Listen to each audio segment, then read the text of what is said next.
Everyone, welcome back to Magic Story Hour. Today we are continuing Harry Potter, Chapter 4. Let's go. Chapter 4, The Keeper of the Keys. Boom!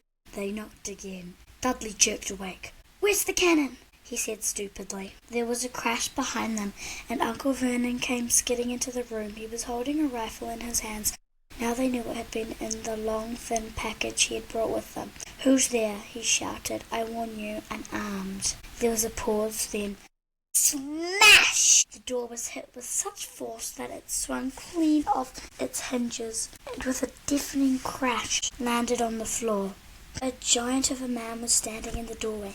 His face was almost completely hidden by a long mane of shaggy mane of hair and wild tangled beard, but you could make out his eyes glinting like black beetles under all the hair. The giant squeezed his way through into the hut, stooped so that his head didn't brush the ceiling. He bent down and picked up the door and fitted it easily back into its frame. The noise of the storm outside was dropped a little. He turned and looked at them all.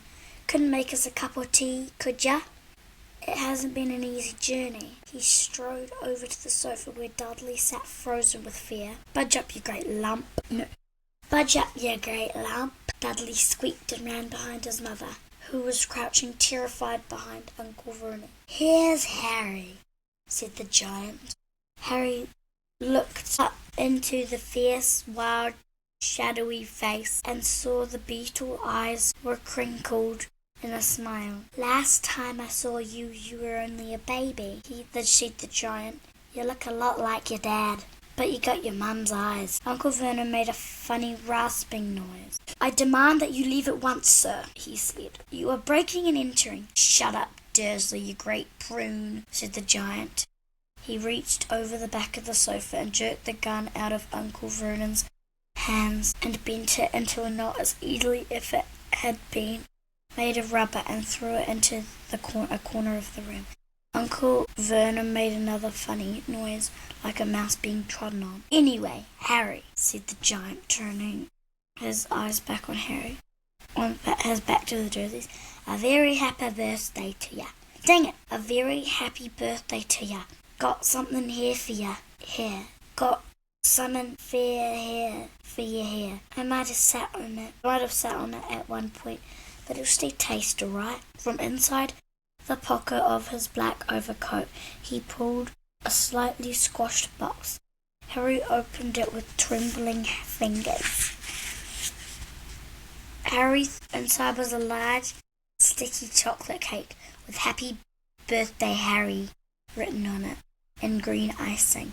Harry looked up at the giant. He meant to say "thank you," but the words got lost on the way to his mouth. What he said instead was, "Who are you?" The giant chuckled. "True, I haven't introduced myself. Rubeus Hagrid, keeper of keys and grounds at Hogwarts." He held out an enormous hand and shook Harry's whole arm. "What about that tea then, eh?" he said, rubbing his hands together. "I'd not say no to something stronger if you have it. If you've got it, mind." His eyes fell on the empty grate with the shriveled crisp packets, and he snorted. He bent down over the fireplace. They couldn't see what he was doing, but when he drew back a second later, there was a roaring fire there. It filled the whole damp hut with flickering light. Harry felt the warmth wash over him, as though he'd sunk into a hot bath. The giant sat back down on the sofa, which sagged under his weight, and began taking all sorts of things out of the pockets of his coat. A copper kettle, a washy packet of sausages, a poker, a teapot, several chipped mugs, and a bottle of some amber liquid that he'd take a swig of before starting to make tea. Soon the hut was full of the sound and smell of sizzling sausages. Nobody said anything while the giant was working, but as he slid the first 6 fat, juicy, slightly burnt sausages from the poker, Dudley fidgeted a little bit. Uncle Vernon said sharply, "Don't touch Anything he gives you, Dudley. The giant chuckled darkly. Your great pudding of a son don't need no fattening any more. Dursley, don't worry. He passed the sausages to Harry, who was so hungry he had never tasted anything so wonderful in his life. Wonderful. But he couldn't take his eyes off the giant.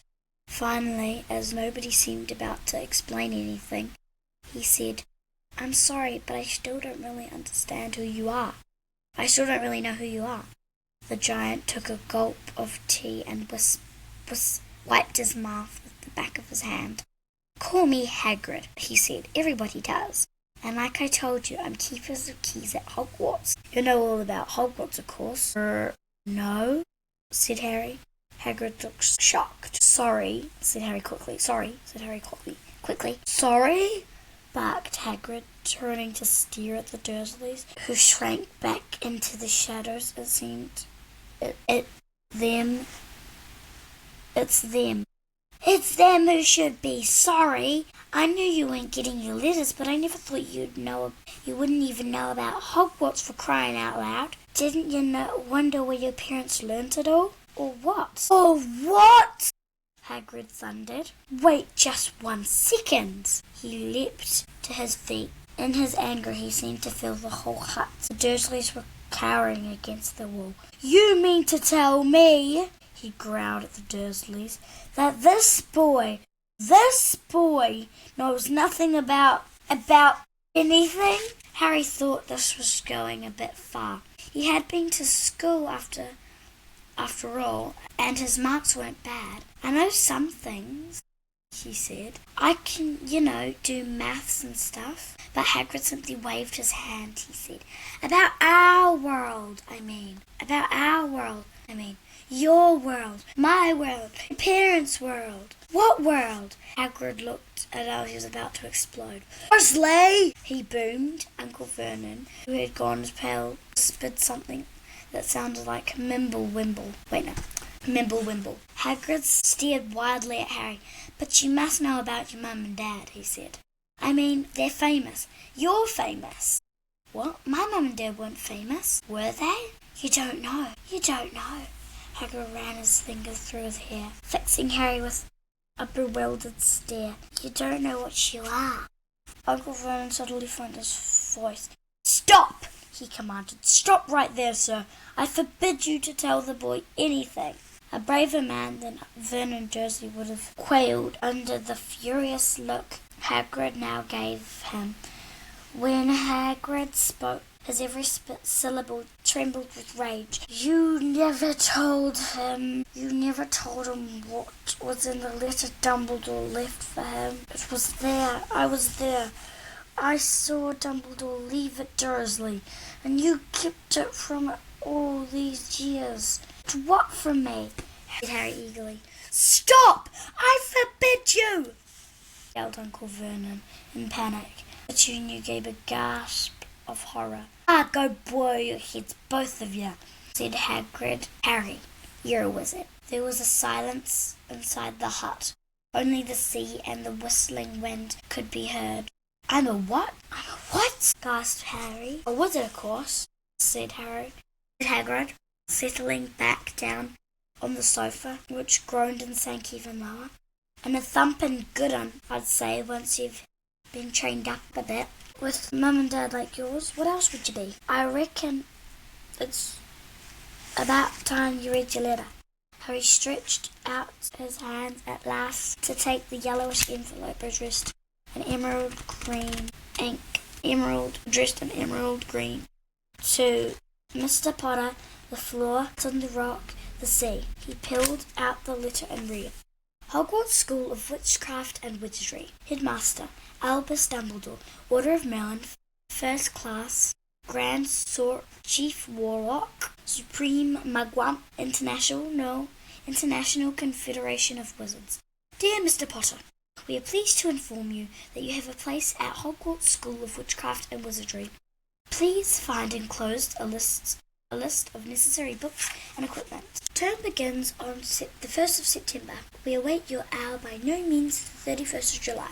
Yours sincerely, Minerva McGonagall, Deputy Headmistress. Questions exploded inside Harry's head like fireworks, and he couldn't decide which to ask first. After a few minutes he stammered, "What does it mean they await my owl?" "Galloping Gorgons! That reminds me," said Hagrid, clapping a hand to his forehead with enough force to knock over a cart horse, and yet from another pocket inside his overcoat he pulled out a real-life, rather ruffled-looking owl, a long quill and a roll of parchment. With his tongue between his teeth, he scribbled a note, which Harry could read upside down. "Dear Mr. Dumbledore, given Harry his letter, taking him to buy his things tomorrow.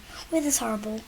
Hope you're well, Hagrid." I'm going to read it backward, or upside down. "Dear Mr. Dumbledore, given Harry his letter, taking him to buy his things tomorrow. Weather's horrible. Hope you're well, Hagrid." Upside down. Backward is Hagrid. Tomorrow's things his, buy to him, taking letter his, Harry given Dumbledore, Mr. Dear. That's it backward. Hagrid rolled up the note and gave it to the owl, which clamped it in its beak and went to the door and threw him out into the storm. Then came back and sat down as though this was as normal as talking on the telephone. Harry realised his mouth was open and closed it quickly. "Where was I?" said Hagrid. But at that moment Uncle Vernon, still ashen-faced but looking very angry, moved into the firelight. "He's not going," he said. Hagrid grunted. "I'd like to see a great muggle like you stop him," he said. "What?" said Harry interestedly. "A muggle," said Hagrid. "It's what we call non-magic folk, like them. And it's your bad luck. You grew up with a family of the biggest muggles I laid eyes on. We swore when we took him in we'd stop that not rubbish," said Uncle Vernon. "Swore we'd stamp it out of him." "Wizard indeed." "You knew?" said Harry. "You know I'm a wizard?" "No," shrieked Aunt Petunia. "No, of course we knew. How could you not be, my dratted sister being what she was? She got a letter just like that and disappeared off to that school, and came home every holiday with her pockets full of frog spawn, turning teacups into rats. I was the only one who saw her for what she was, a freak. But for my mother and father, oh no, it was Lily this and Lily that. They were proud of having a witch in the family." She stopped to draw breath and then went ranting on. It seemed she had been wanting to say this for years. "Then she met that Potter at school, and they left and got married and had you, and of course I knew it would be just the same, just as strange, just as abnormal. And then, if you please, she went and got herself blown up, and we got landed with you." Harry had gone very white. As soon as he found his voice, he said, "Blown up? You told me they died in a car crash." "Car crash!" roared Hagrid, jumping up so angrily that the Dursleys scuttled back to their corner. How could a car crash kill Lily and James Potter?" he said in outrage. "A scandal! Harry Potter not knowing his own story when every kid in our world knows his name." "But why? What happened?" Harry asked urgently. The anger faded from Hagrid's face. He looked suddenly anxious. "I never expected this," he said in a low, worried voice. "I had no idea when Dumbledore told me you might be getting trouble hold of you, how much he didn't know. Harry, I don't know if I'm the right person to tell you, but someone's gotta. You can't go off to Hogwarts without knowing." He threw a dirty look at the Dursleys. "Well, it's best you know as much as I can tell you. Mind, I can't tell you everything. It's a great mystery, parts of it." He sat down, stared into the fire for a few seconds, and then began. He said, "It begins, I suppose, with a person called... But it's incredible you don't know his name. Everyone in our world knows." "Who?" "Well, I don't like saying the name, if I can help it." "No one does." "Why not?" "Open gargoyles, Harry. People are still scared." "Blimey, this is difficult. See, there was this wizard who went bad as you could go. Worse than worse. His name was..." Hagrid gulped, but no words came out. "Could you write it down?" Harry suggested. Nah, can't spell it. Alright, Voldemort. It's Voldemort. Hagrid shuddered. Don't make me say it again. Anyway, this wizard, about 20 years ago, started looking for followers. Got him too. Some were afraid, some just wanted a bit of his power, because he was getting himself power all right. Dark days, Harry. Didn't know who to trust. Didn't dare get friendly with strange witches or wizards. Terrible things happened. He was taking over. Cole's son stood up to him, and he killed him horribly. One of the safest places left was Hogwarts. Reckon Dumbledore's the only one who was ever afraid of. Didn't dare try taking over the school. Not just then anyway. Now, your mum and dad were a good witch and wizard as I ever knew. Head boy and girl at Hogwarts in their day. Suppose the mystery is why who never tried to get them on his side before. Probably knew they were too close to Dumbledore to want anything to do with the dark side. Maybe he thought she could persuade him. Maybe he just wanted to get him out of the way. All anybody knows, he turned up in the village where you was all living on Halloween 10 years ago, when you were just a year old. Came to your house and Hagrid suddenly pulled out a very dirty, spotted handkerchief and blew his nose with the sound of a frog horn. Sorry, you said, but it's that sad. Knew your mum and dad, nice people you couldn't find anywhere. You know who killed him. And then, and this is real mystery of things, he tried to kill you too. Wanted to make a clean job of it, I suppose. Maybe he just liked killing by then. But he couldn't do it. Never wondered how you got that mark on your forehead? That's no ordinary cut. That's what you get when a powerful evil curse touches you. Took care of your mum and your dad and your house even, but didn't work on you. That's why you're famous. That's why you're famous, Harry. No one ever lived after he decided to kill him. No one except you, and you killed some of the best witches of our age. The McKinnons, the Bones, the Pruitts. You were only a baby, and you lived. Something very painful was going on inside Harry's mind. As Hagrid's story came to a close, he saw again the blinding flash of green light, more clearly than he had ever remembered it in his life. High, cold, and for the first time in his life, high, cold, cruel laugh. Hagrid was watching him sadly. Took you from the ruins house myself, on Dumbledore's orders. Brought you here to this lot. Load of old tosh. Load of old tosh, said Uncle Vernon. Harry jumped. He had almost forgotten that the Dursleys weren't there. Uncle Vernon certainly seemed to have got back his courage. He was glaring at Hagrid. His fists were clenched. Now you listen here, boy, he snarled.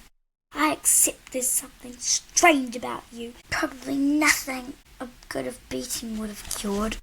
As for you, for all this about the world, better off without them in my opinion. Dang it. And as for all this about your parents, well, they were weirdos. No denying it. The world's better off without them, in my opinion. Ask for all the good they were getting mixed up with these wizarding types. Just what I expected. Always knew they would come to a sticky end. But at that moment, Hagrid leapt to his feet, leapt from the sofa and drew a battered pink umbrella from inside his coat. Pointing this at Uncle Vernon like a sword, he said, I'm warning you, Dursley. I'm warning you. One more word. In danger of being speared on the end of an umbrella by a bearded giant. Uncle Vernon's courage failed him again. He flattened himself against the wall and fell silent. That's better, said Hagrid, breathing heavily, and sitting back down on the sofa, which this time sagged right down to the floor. He, meanwhile, still had questions to ask. Hundreds of them. But what happened to Roll? Sorry, I mean, you know who. Good question, Harry. Disappeared. Vanished. Same night he tried to kill you. Makes you even more famous. That's the biggest mystery. See? He was getting more and more powerful. Why'd he go? Some say he died. Codswallop, in my opinion. Don't know if he had enough human left in him to die. Some say he's still out there, biding his time. But I don't believe it. People who were on the side going back to ours. Some came out of trances. Don't reckon they could if he was coming back. Most of us reckon he's still out there somewhere. Lost his powers, too weak to carry on. Something about you finished him, Harry. There was something going on that night he hadn't counted on. What it was, no one does. But something about you stumped him. Yes, he stumped him, all right. Hagrid looked at Harry with a warmth and respect blazing in his eyes. But Harry, instead of feeling pleased and proud, felt quite sure there had been a horrible mistake. A wizard? Him? How could he possibly be? He had spent his life being clouded by Dudley and bullied by Aunt Petunia and Uncle Vernon. If he was really a wizard, why hadn't they been turned into warty toads every time they tried to lock him in his cupboard? If he'd once defeated the greatest sorcerer in the world, how come Dudley had always been able to kick him around like a football? Hagrid, he said quietly, I think that must have been a mistake. I don't think I can be a wizard. To his surprise, Hagrid chuckled. Not a wizard, never made things happen when you were scared or angry. Harry looked into the fire. Now he came to think of it, every odd thing that had made his aunt and uncle furious had happened when Harry had been upset or angry. Chased by Dudley's gang, he had somehow found himself out of their reach, dreading going to school with that ridiculous haircut. He had managed to make it grow back. And the last time Dudley had hit him, hadn't he got his revenge without even realizing he was doing it? Hadn't he set a boa constrictor on him? Harry looked back at Hagrid smiling. He saw that Hagrid was positively beaming. Hagrid, see, said Hagrid. Harry Potter, not a wizard? You wait, you'll be right famous at Hogwarts. But Uncle Vernon wasn't going to give in without a fight. Haven't I told you he's not going, he hissed. He's going to Stonewall High and he'll be grateful for it. I've read those letters and he needs all sorts of rubbish. Spellbooks and wands, and if he wants to go, a great muggle like you won't stop him, growled Hagrid. Stop Lily and Jane's son going to Hogwarts? You're mad. His name's been down ever since he was born. He's off to the finest school of witchcraft and wizardry. He'll be with youngsters of his own sort for a change. And he'll be under the greatest headmaster Hogwarts had ever had. Albus Dumbledore.